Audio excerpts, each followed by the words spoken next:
Hello, everyone, and welcome to the very first lecture of Bio 137. This is the very first lecture of Chapter 1, which is going to be looking at an introduction to the human body and major themes of anatomy and physiology. So before we get rolling, just a couple of things to make sure that you're ready for the course. Before watching this lecture, there's a few things that you should have already done. For example, you should have already watched all of the introduction videos. There are 5 videos on Blackboard, 2 under the welcome area of the announcements, and 3 under the Start Here tab. You should have already read through the syllabus and filled out and uploaded your syllabus acknowledgement form. If you have not done that, please go do that before watching this video, because the syllabus acknowledgement form functions as your no-show assignment, and if you don't do that by the date posted, then you will be dropped from the course. So that is absolutely the most important thing first. Hopefully you've, like I said, watched those videos and familiarized yourself with the Blackboard course layout and gotten an idea of what to expect from the class. Now, before we begin, if this was an in-person class, I would stop and ask, what questions do you have? Because there's always questions. Since this is an online class, what I would encourage you to do is, before you get going and actually dive into class materials, either text or email me any questions that you may have. Everyone has questions. There are no stupid questions other than the ones that you have and don't ask. So any questions you have, please ask them now before moving forward, so that way you start out having everything cleared up and you don't go into the class confused or missing anything important. But with that said, let's go ahead and dive into this first chapter of anatomy and physiology. Now, when you look at your course outline, which hopefully you've already read chapter 1, you've answered the questions in the reading assignment, and you filled out your chapter 1 outline as much as possible. What you should be doing while you watch this lecture is mostly just paying attention and getting some explanations of the topics that you just read about, and adding extra notes as needed. Ideally, you should not be coming into this lecture without having read the chapter and filled out the outline. Otherwise, a lot of what I say is going to be brand new and it won't make much sense at all. When you're filling out your outline, you'll notice some sections are red and some sections are black. Anything in our outlines this semester that is red is self-study. We will not be talking about it in lecture. Now, if you have questions about any of it, still please email or text me and I'll be happy to answer those questions. But the red materials we will not be covering in our lectures. The black areas are what I will be discussing in our lectures this semester. So, like I said, Chapter 1, Major Themes of Anatomy and Physiology, and we're going to cover the first portion, which is really just an introduction to the human body. And even before we dive into that, I'm going to start with something really outlandish and ask you, what are those? Now, obviously I can't hear you, but I would like you to just take a few minutes before moving on and try to come up with an idea of what you think those are. And I promise there is a reason that I'm asking this. So try to think of what you might think those weird-looking pants are, what function they might serve. And now let's go on and see what the heck those even are. Well, obviously those are picnic pants. I'm sure everyone in this class has a pair. But the picnic pants, they have that weird-looking area in the middle that when you sit down crisscross applesauce, it forms a small table, so to speak, that you can set your lunch on and, sit in the grass and have lunch with your own table. And again, let's see, what are those things? Look at them and see if you can figure out what they might be. before I go on to the next slide. So let's see what they are. Well, they are mustache protectors for when you're drinking a beverage and if you have some facial hair. I guess it keeps the foam or just keeps your mustache from getting wet. I promise I'm going somewhere with this, so just stick with me. Last one, probably the strangest of the bunch. What is that thing? Got some weird button device there and something kind of a slider right there. Got some weird looking stuff there. See if we can figure out what that might be. Well, that's a nose shaper of some sort. You can see that it's pushing in on the bridge of her nose, and it looks like it might be going up into her nostrils there or something, and kind of pulling her nose forward, maybe squeezing it here on the sides. Yeah, that's a nose shaper, I guess, for people who might not be happy with the shape of their nose, but don't want to spend money on plastic surgery. So, those three things, chances are 95% of you have never seen those things. And you're wondering by now, what kind of class have I gotten myself into? What does that have to do with the human body, other than, I guess, maybe this one? But why am I even talking about this? Well, those things are kind of demonstrating something that's going to be the underlying principle for everything we talk about in both Anatomy and Physiology 1 and 2, and that is something called the unity of form and function, or complementarity of structure and function, or maybe just the principle of complementarity. And really all those fancy terms just means that anatomy and physiology are a package deal. What something can do comes about because of how it is shaped. The shape of something, the form of something, dictates the function of that.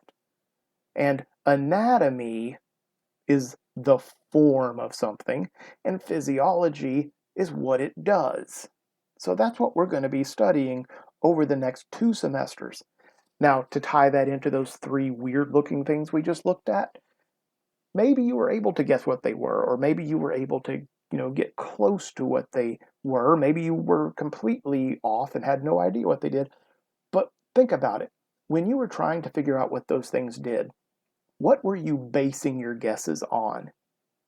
When I showed you those picnic pants before I told you what they were, how did you form your guess?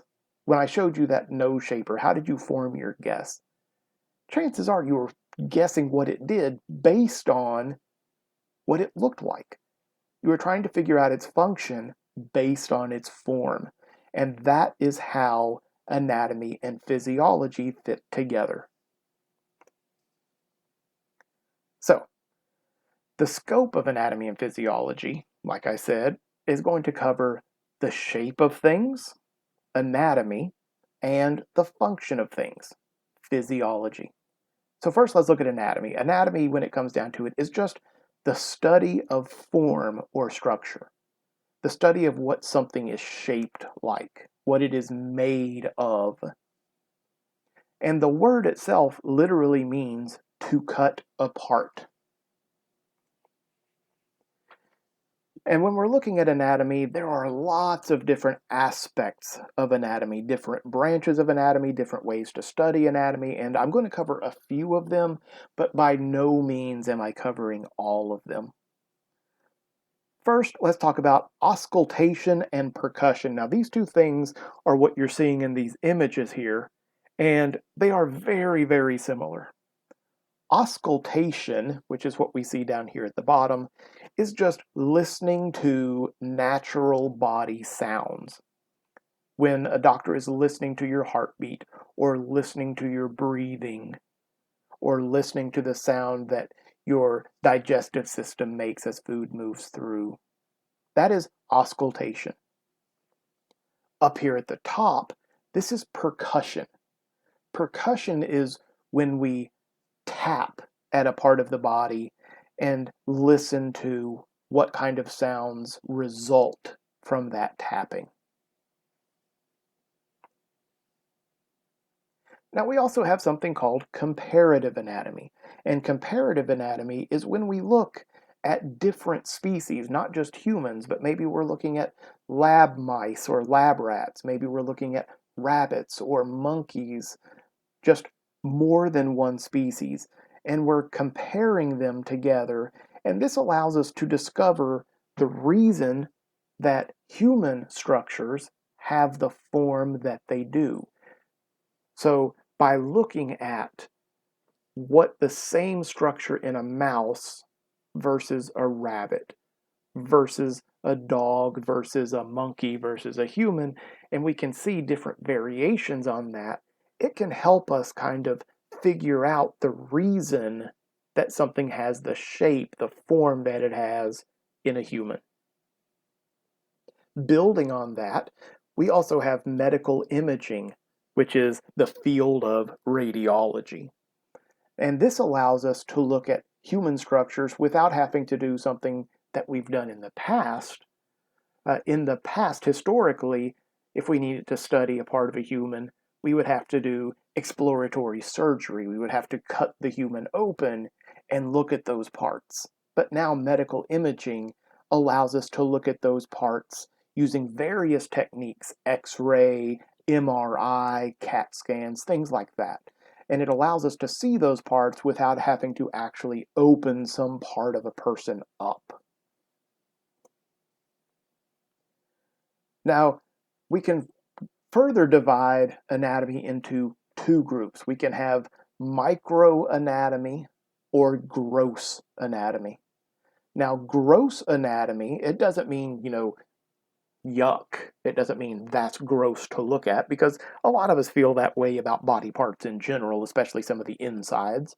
But no, gross anatomy just means big enough to be seen with the unaided eye. You don't need a microscope, you don't need a magnifying glass. You can just look at something and study it without any instrumentation to magnify it. The opposite of gross anatomy is microanatomy or microscopic anatomy, and that just means something that is too small to be seen with the naked eye. And there's lots of different branches of both. So let's look at something called histology. Histology is a branch of microanatomy, and histo is a root word that means tissues, and logy is the study of. So histology is the study of body tissues. Now we'll talk about tissues here in a little while, but something that I was just saying, histo meaning tissues and logy, the study of. One thing that you're going to hear me say a lot over the next 2 semesters is learning the importance of root words. Science itself is based primarily, the language of it is based primarily on Latin and Greek. And it's kind of its own foreign language, and it can be really, really confusing when we see some of these words. If we learn these root words, which we will see the same roots showing up over and over and over again, we can eventually get to the point that we can look at a word that we have no idea what it means. But if we've learned the roots, we can figure out exactly what it means. So histology, the study of tissues. If we look at histopathology, this is the study of when something goes wrong with a tissue. This is oftentimes the underlying cause for certain disorders. We also have cytology. Cyto means cell, and again, logy or logy means the study of. So this is the study of cells.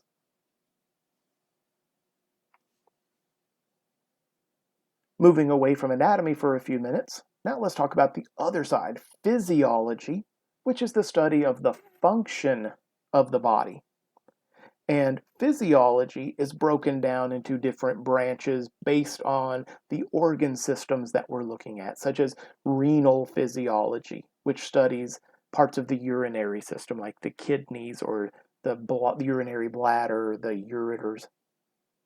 or cardiovascular physiology, which studies the heart and the blood vessels. We also have comparative physiology, just like we had comparative anatomy. So we can study the functions of different body parts across different species. Maybe there's a new technique that we think might be good for, helping humans medically. Before we just start performing those techniques on a human, it's common to perform those techniques on other animals just to get an idea of how those techniques might work. Now, the next bit, you're going to see a lot of red on your outline because it is mostly self-study. This is the origins of biomedical science. And you're going to think, why is all this stuff here? I'm not in a history class. Well, really the reason that stuff is there is because it gives you an idea of just how far we've come and when certain major innovations were made. So what I would like you to know, I do not expect you to know all of that stuff, but I would like you to know some of the major names and their major contributions to the field of biomedical sciences. And then you'll get to the point where we're going to be reading about the scientific method. And the scientific method applies to all branches of sciences, including biomedical sciences, which anatomy and physiology are the foundation for. And you can read through that, but there's a few things here that I really want to point out because of their importance. And the first is peer review. When someone designs an experiment, and experimentation is the way that science studies something. And the last step, really, of that is the peer review process. And really, the peer review process never ends. It goes on and on and on. After a finding, especially a major finding that really shakes things up, after a major finding has occurred and it is published, the next step is peer review. And peer review is when a whole bunch of other professionals in that same field scrutinize the finding. They look at what was it you were studying? How did you study it? What were your findings? And then they kind of ask themselves, does everything you say in this paper make sense? And they don't just take your word for it. They're going to reproduce that experiment that you just did. And they should be able to get the exact same results. If you come up with something groundbreaking and you decide, I have just discovered that in addition to moving blood, the heart's other function is it serves to produce light, so the other organs inside your body cavity aren't afraid of the dark, so the heart lights up inside. Well, obviously that's really, really groundbreaking information if it were true. So when you published that study, then other professionals would start to do the exact same steps that you did. And if they, discovered, well, no, the heart doesn't do that at all, then your paper is not going to go on to full publishing. Anytime there's something major, that lays new ground, the peer review process is really, really strict. And it wants to make sure that this big announcement really is legitimate. And the next thing that I want to talk about is a phrase that absolutely drives scientists mad. And that's just a theory. Because theory is a word that is misused by 80% of the population. It does not mean what most of us use it to mean. So let's look at some different words. Let's look at theory and fact and hypothesis, and just to see what those different words mean. First, let's start with hypothesis. A hypothesis is an educated answer to a question that is being studied. an educated answer to a question that is being studied. Now think about something. Most of the time when someone says, well, my theory as to why my car won't start, that's not a theory. That is a hypothesis. That is an educated answer to a question being studied. That's not what a theory is. Next, well, if that's what a hypothesis is, what is a theory? A theory is an explanatory statement or set of statements derived from facts and confirmed hypotheses. We have theories that have names, such as evolution by natural selection, germ theory of disease, the theory of gravity, cell theory. All of these things, not only are they major overarching ideas, they are things that have been tested repeatedly and passed every test. Every time that peer review process is applied, then these theories are passing those tests. So what is a fact? A fact is independently verified by any trained person. So a fact is something that every time someone who is trained studies something, they get the same answer. It's independently verified. It's not a group of people working together.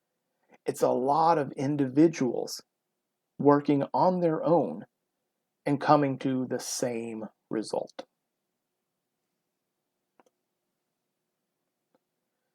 Now, two other theories that happen to have the greatest implication for human origins and understanding of the human body are, first, the cell theory. Cell theory we will talk about in chapters 3 and 4, but this just says all living things are composed of cells. Now, why is this a theory? It's because every living thing, anywhere that we have ever discovered, is made of cells. Now, there's a little bit more to the cell theory than that, and we will look at it when we get to chapter 3 and 4. The other theory is the theory of evolution by natural selection, or sometimes just called the theory of natural selection. So, what is evolution? Evolution was something first put forward by Charles Darwin in his book On the Origin of Species by Means of Natural Selection, and then applied to humans in his other book, The Descent of Man. Well, what is evolution, though?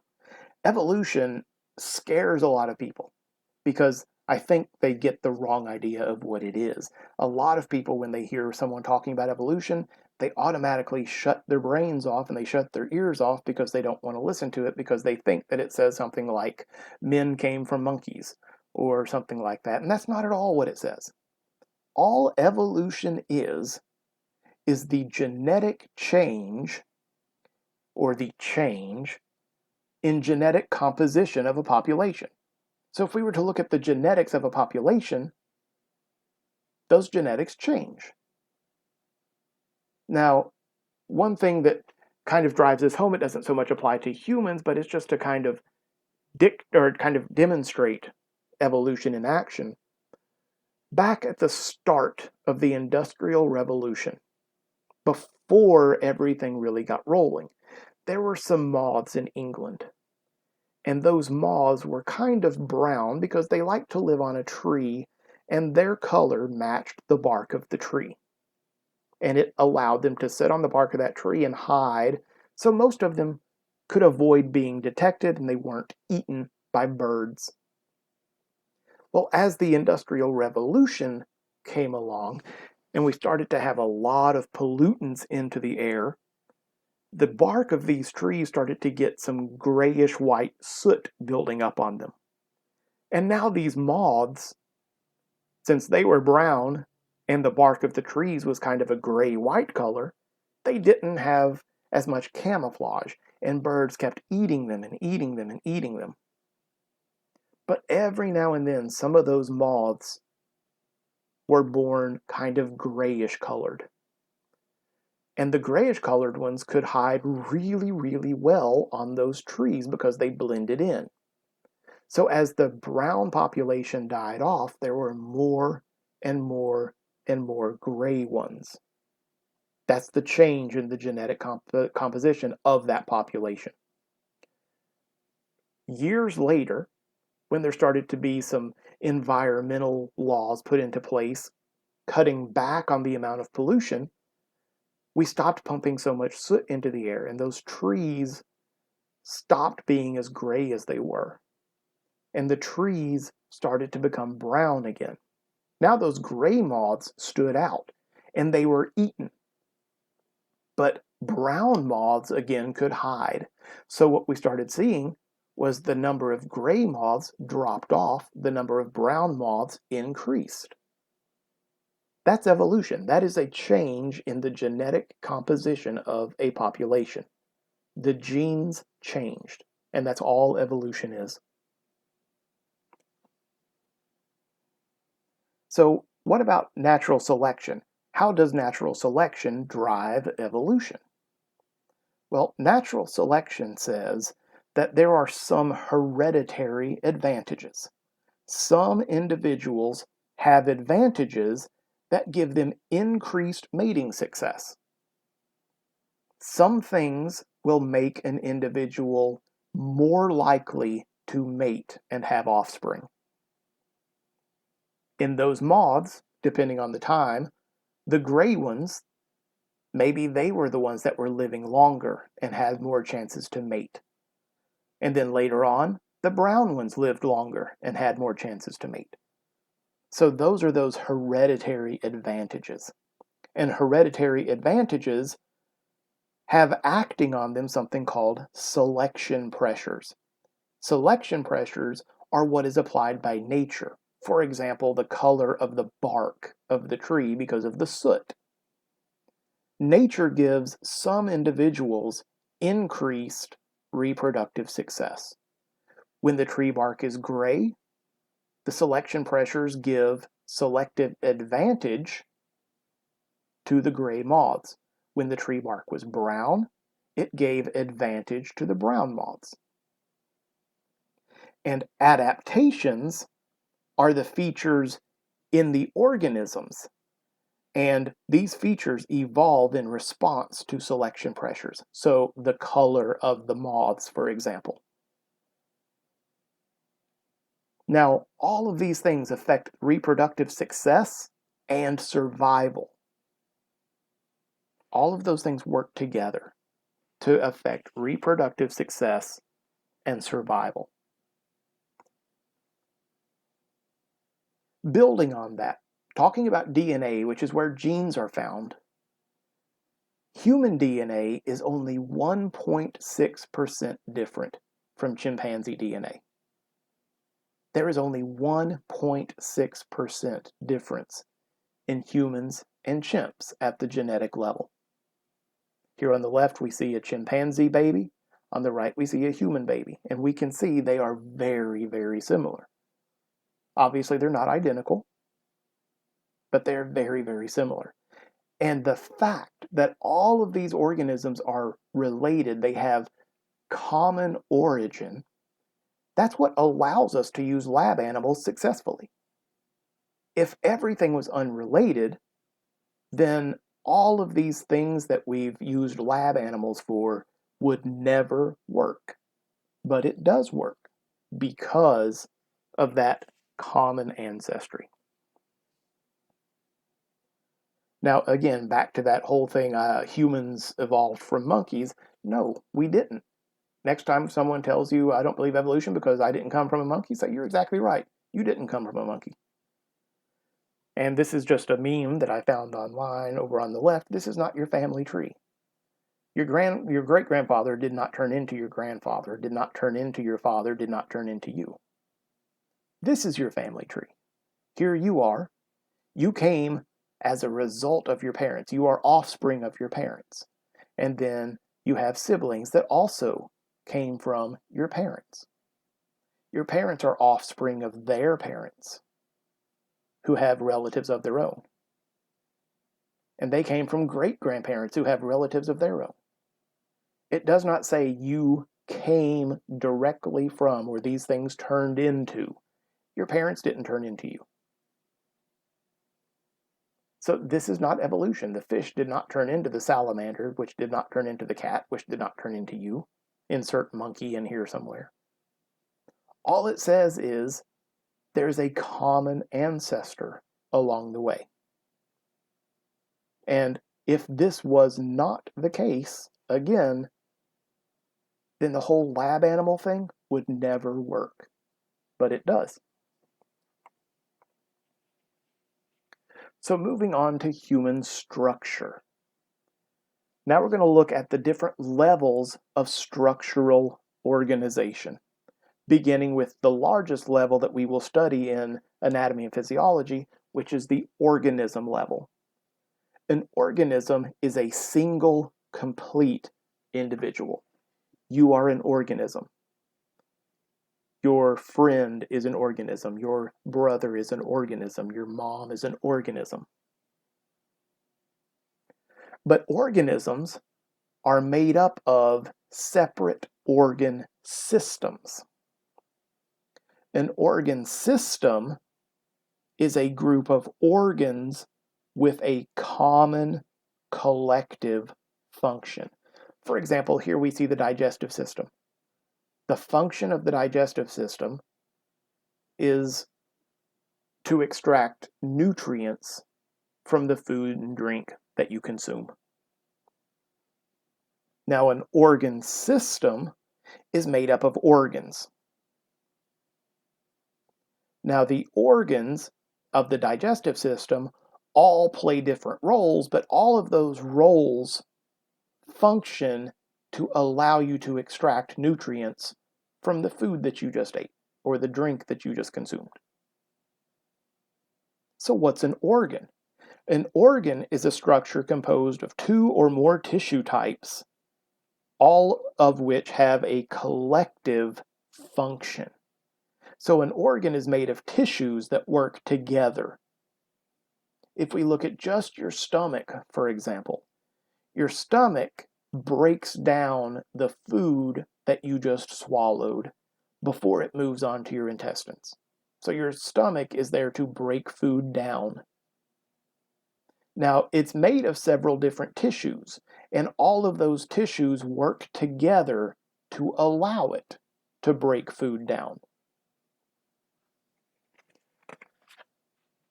Organs have definitive anatomical boundaries and are distinguishable from other structures. That just means that the stomach has this part right here. All of this together makes up the stomach. Up here is something else. This is the esophagus. Down here is something else. These are the small intestines. So the stomach has distinct boundaries that keep it separate from other parts of your body. And in some cases, organs within organs exist. Your skin is an organ, but within your skin, there are nerves, which are organs. There are hairs, which are organs. There are glands, which are organs. Now, going smaller still, we just said that organs were made up of tissues, so let's look at tissues. A tissue is a grouping of similar cell types and products that work together to perform similar or common functions. Cells and their products working together to perform a common function or a similar function. The tissues that make up your stomach all work together to allow it to break your food down, for example. But each tissue contributes its own, part of that function. Smaller still, the cell. Cells are the smallest unit of life. This is where life appears. That's what's special about this level of organization. The cell is the smallest unit of life. This is where life appears. And a cell is just a group of organelles performing a collective function. A cell is a group of organelles performing a collective function. So now everything smaller than the cell, they will do things, but they are not considered alive. They do not exhibit the properties that all living things exhibit. So let's go smaller than the cell. Let's look at the organelles. Organelles carry out individual functions of a cell. So let's backtrack and say, remember we said that humans had organ systems made of organs. So organs are parts of your body that have unique functions. Well, let's look back at the cell. Cells have small little structures in them, like organs, except we call them organelles. You have lungs that allow you to breathe. You have a stomach that breaks your food down. Well, cells have things like the mitochondria, seen here, which carries out respiration. Cells have things called lysosomes that act like the stomach of the cell.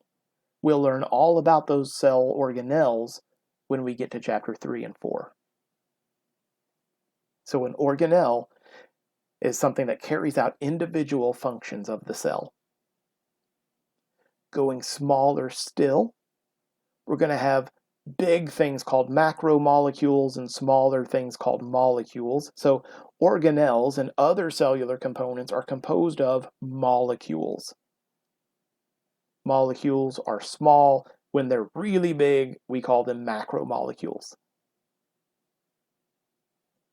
And molecules, really all they are a group of two or more atoms stuck together.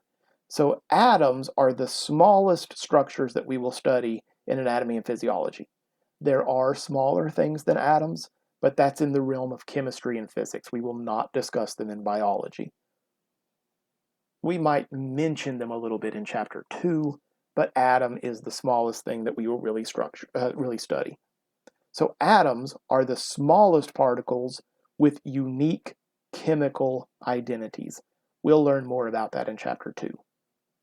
So let's go in reverse and give just a really quick, dirty definition to each of these things. Atoms are the smallest units with unique chemical identities. Molecules are groups of atoms joined together. Organelles are groups of molecules joined together to perform a common function. Cells are groups of organelles working together to perform a common function. Tissues are groups of cells working together to perform a common function. Organs are groups of tissues working together to perform a common function. Organ systems are groups of organs working together to perform a common function. And organisms are groups of organ systems working together to perform a common function, and in that case, the common function is keep you alive. So you can see that common thread at each level. Each level is just a group of things in the previous level working together to perform a common function. Let's look at two ways of studying things. Two ways of studying parts of the human body. So first is reductionism. And reductionism is the theory that a complex system can be understood by studying its parts. In other words, we can understand the body by understanding or studying the parts of the body. Holism, though, is a little bit different. Holism says it's the theory that there are emergent properties that cannot be predicted from the properties of its individual components. Or we can summarize this as saying the whole is greater than the sum of its parts. We could take a bunch of organ systems from a bunch of different individuals. Let's say we happen to just have a bunch of bodies. We could take the digestive system from one and insert it in along with the nervous system from another and the respiratory system from another. And we could, kind of physically scrap together a body. But the body is not just suddenly going to be alive, just like we could take a bunch of organelles and join them together. But once we join the organelles together to make a cell, life appears. Below the level of cell, we have organelles that can perform functions. We have molecules that have, properties about them. But once we get to the level of the cell, life appears. There is an emergent property at that level. But holism kind of says those emergent properties can't be predicted. It's greater than the sum of its parts. So these two things, they're kind of opposites from each other. Reductionism, we can study parts to understand the whole, and that does have its own place in scientific study. Holism says, but there are some things that we can't predict, those emergent properties. And again, that has its place in this study. And when we study, we don't just study one person, or we don't just study one animal, one single cat, or one single monkey. When we're studying something, it's always a good idea to have more and more and more to study. Doctors don't just study one patient their entire time in medical school. They're going to look at hundreds of patients because of anatomical variation. Variation is normal. We study lots of people because one person is going to be a little bit different from another. For example, some of the really small muscles might be present in one individual or absent in another. Blood vessels. We have the major blood vessels that are common among everyone, but small blood vessels are different from one person to the next. But what we will talk about throughout this class and Bio 139 is the most common structure of the body. 70% or more of the population will have the features that we talk about. And when we talk about, like, for example, when we give blood pressure, when we say this is normal blood pressure or this is normal body temperature, what we will be talking about is the average healthy young adult male. Male, female, there will be some differences. Older person, middle-aged person, very young person, or toddler, there's going to be some differences. Healthy versus unhealthy, there's going to be some differences. So we are talking about the most common, and we are talking about in the average healthy young adult male, AHYAM. Now, while there can be some differences between one individual and the next, we don't have a great deal of variation. We're not going to see something major that is shaped completely different or completely absent or completely in the wrong place, because major variations, we say, are inconsistent with life. If there is something really, really major that is absent or shaped wrong, then that person, we say, will have a failure to thrive. They won't live because those features are not shaped in such a way that they can do their function. And that takes us right back to where we started with this lecture. Shape determines function. And if we don't have the right shape, then the function won't come through.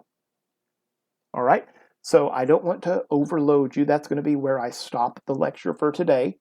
We will wrap up with Chapter 1 in our next lecture.